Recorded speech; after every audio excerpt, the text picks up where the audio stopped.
فرمایا عقیدہ یہ بھی ضروری ہے کہ انبیاء کرام علیہم الصلاۃ والسلام کو رب العالمین نے ان کی قبروں میں حقیقی حیات اور زندگی عطا فرمائی ہے۔ بولو سبحان اللہ۔ جیسے انبیاء دنیا میں حیات تھے ویسے ہی رب العالمین نے انہیں قبروں میں بھی زندگی عطا فرمائی ہے۔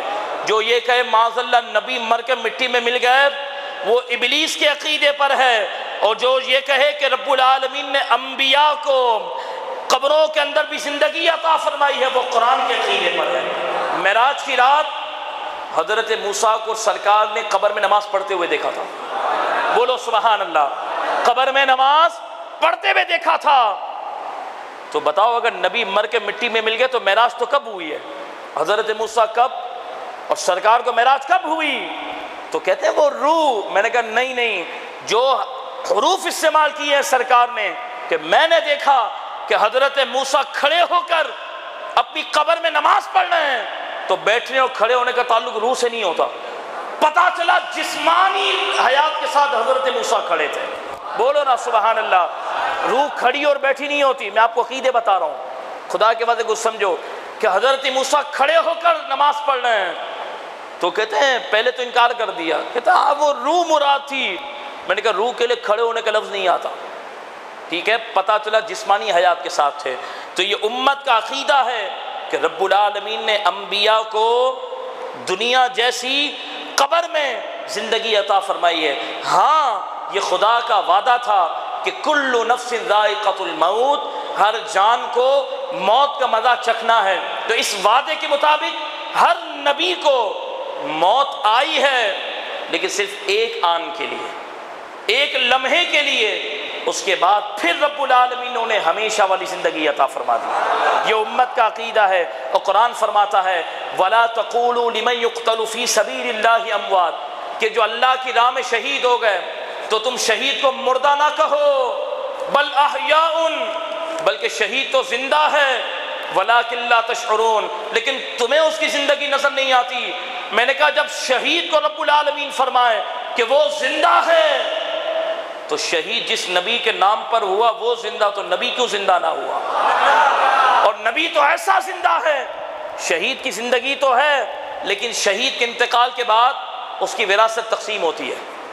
شہید کے انتقال کے بعد اس کی بیوی چاہے تو عدت گزار کے کسی اور سے نکاح کر سکتی ہے، لیکن قیامت تک امت کا اجماعی عقیدہ ہے کہ نہ نبی کی وراثت تقسیم ہوتی ہے، نہ نبی کی بیوی کسی اور سے نکاح کر سکتی ہے، اس لیے کہ نبی تو ہمیشہ زندہ ہوتا ہے۔ عقیدہ سمجھ میں آیا؟ نقطہ سمجھ میں آیا کہ نبی کی حیات پر ایک دلیل یہ بھی ہے کہ نبی کی بیوی کبھی نکاح نہیں کر سکتی، کیوں؟ نبی زندہ ہے۔ جیسے شوہر کسی کا زندہ ہو تو اس کی بیوی نکاح، تو ایسے نبی زندہ ہوتے۔ بولو سبحان اللہ۔ جو کہ نبی مر کے آپ کو اللہ تعالیٰ مدینے لے کر جائے، لیکن وہاں پر ایسے لال رومال والے 200 ریال والے ہوں گے بے غیرت، خدا کی قسم آپ کو لگے گا کہ یہ ہندوؤں سے بدتر ہیں۔ یہ اتنے نبی کی شان میں بکواس کرتے ہیں گنبد خدا کے سامنے بیٹھ کر، اور اس کا چہرہ اتنا کالا ہے کہ اندھیرے میں بچے کو دکھاؤ تو ڈر جائے گا۔ سچ بتا رہا ہوں، ایسے کالے منوس چہرے والے ہیں، لیکن ہم پاکستانیوں پہ حیران ہوتے ہیں کہ انہیں ہمارے ساتھ مسجد میں درس سننے کا ٹائم نہیں ملے گا، وہاں بیٹھ کے خبیث کی بکواس سنیں گے۔ تو خدا کے واسطے آپ خود بھی، کیونکہ عمرے کا سیزن ہے تو بات چلی تو میں نے کہہ دیا، اور اپنے رشتہ داروں کو پابند کریں کہ جو علماء اہل سنت آپ کے ساتھ ہیں آپ ان کی باتیں سنیں۔ ایسا نہ ہو کہ نبی کی بارگاہ میں جاؤ فیض لینے کے لیے اور وہاں کوئی گستاخ تمہارا ایمان برباد کر دے تو برباد ہو جاؤ گے۔ وہاں مجھے خود ایک شخص ملا تھا جو آیا تھا تو کہہ رہا تھا کہ داتا صاحب کا کرم ہے کہ داتا صاحب کی بارگاہ میں نے دعا کی تو رب العالمین نے مجھے مدینہ دکھا دیا، اور جانے سے پہلے داتا صاحب کے خلاف بھونک رہا تھا۔ تو ایسے لوگ وہاں ایمان بگاڑتے ہیں، یہ منوس ہیں اور ان کا اسلام سے کوئی تعلق نہیں ہے۔ میرا کام تو آپ تک حق پہنچانا۔ وہاں یہی کہیں گے ماتا محمد علیہ السلام، محمد تو دنیا سے چلے گئے، وہ یوں کہیں گے تم کس کے پاس آئے ہو؟ میں نے کہا قرآن نے فرمایا جاؤ کا، میرے نبی کی بارگاہ میں جاؤ۔